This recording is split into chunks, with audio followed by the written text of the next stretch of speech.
Junior from the Binary Lab, and I want to talk about like the best times to trade. So I'm actually at I'm in Singapore, so 4 p.m. here would be 4 a.m. in the United States in New York. So based on Eastern Standard Time, this would be about 4:43 a.m. And what I've noticed over the past week, the past couple of days, right, is that the London session is generally very, very good to trade. So I would generally look at the period of time from the 3 a.m.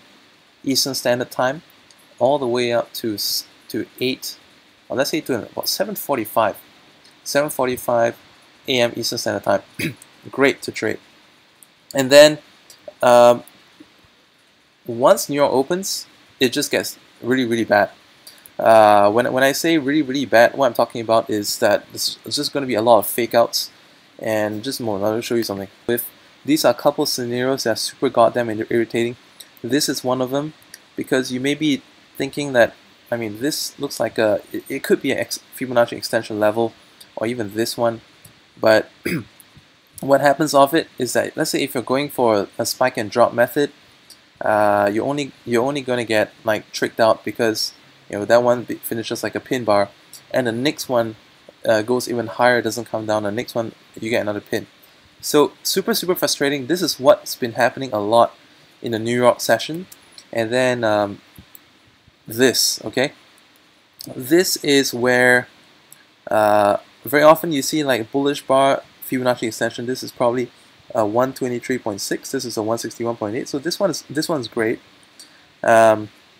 Nothing wrong with this setup, but what becomes problematic later on would be, let's say, with like stuff like this. Okay, so if you get it going outside the Bollinger Bands and then coming back in,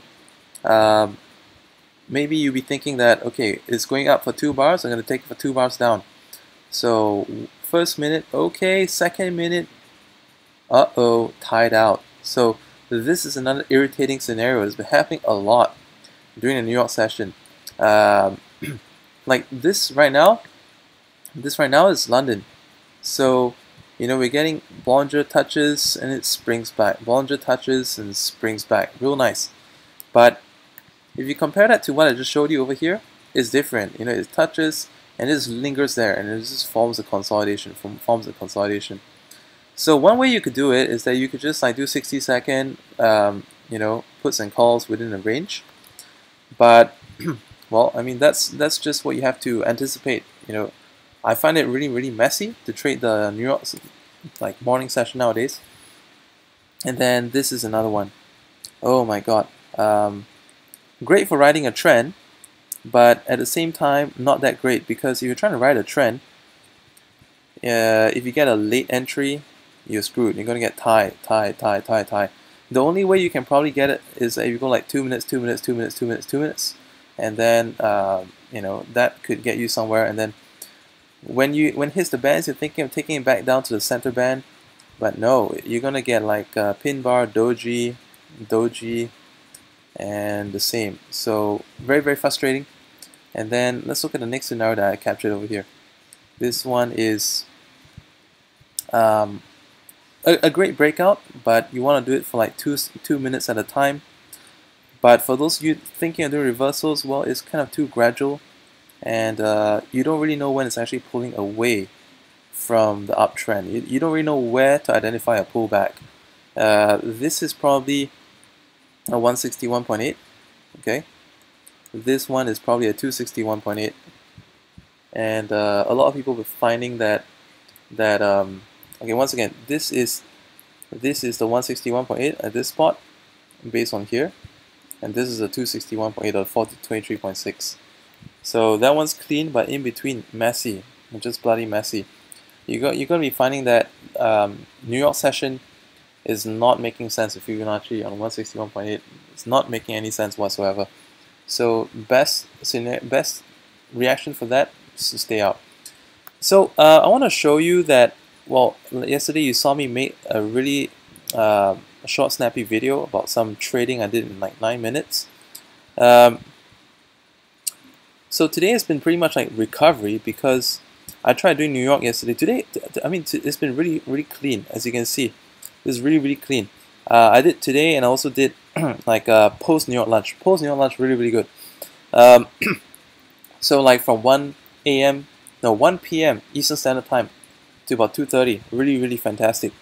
So really clean, and but prior to that, oh my God, you just get fake out. You may get 1 or 2 wins in that makes you feel optimistic, but you're just gonna get tricked again and again. So there's no point. All right. Control your losses. If you get let's say like 3 or 4, you need to tell yourself to stop. The problem is that the market is going to trick you into thinking that just because you get a win, you thought maybe is good for a further tryout, and then you're going to see some opportunities that look super nice, but you're going to just get deceived along the way, and that's going to happen. So you get in, you sell, you get in, you sell, you get in, you sell, but it just keeps going. So it's just so stubborn. All right. So if you ever recognize that you use the wrong method, like a reversal instead of trend follow, quickly switch. But if it's too hard to detect, and you will find it that way, you will find the same realization as me. I reckon that like London right now is that much easier to trade. Sometimes going out of time frame doesn't actually help. Like, all right, this is London. You look at the M5 chart, super easy to read. Look at the M15 chart, super easy to read. But if you take it back to like New York yesterday, I guarantee you, it's just mess. So this is going back to, yeah, it's just going to be mess. Oh my God, look at that, it's just mess. So you don't really want to do that. It's ridiculous. It makes that much difference, Easy to read trends, easy to spot price action. You know when it's breaking out, you know when it's reversing, and this is so much easier. So for this week, next week, maybe, or this week, I recommend that if you want to be making money and not getting frustrated, just hit on and just trade London markets only. Asian may not be enough movement to trade London's. Stay out of New York's. If you want to do New York, come back after lunch from 1 p.m. to 2:30. And if you guys are in Singapore and Malaysia, well, those timings would be in our time. It would be like from 3 p.m. to about 7:45 p.m. Great. This is like the Singapore, Hong Kong timing. Malaysia timing the same. And again from 1 a.m. to about 2:30 a.m. Alright, hope this video helps you out. If you're interested in learning more about how to trade or indicators to use, reading indicators, and joining a group of traders, you're most welcome to come into the Binary Lab community, and just check out the link beneath this video. Bye for now.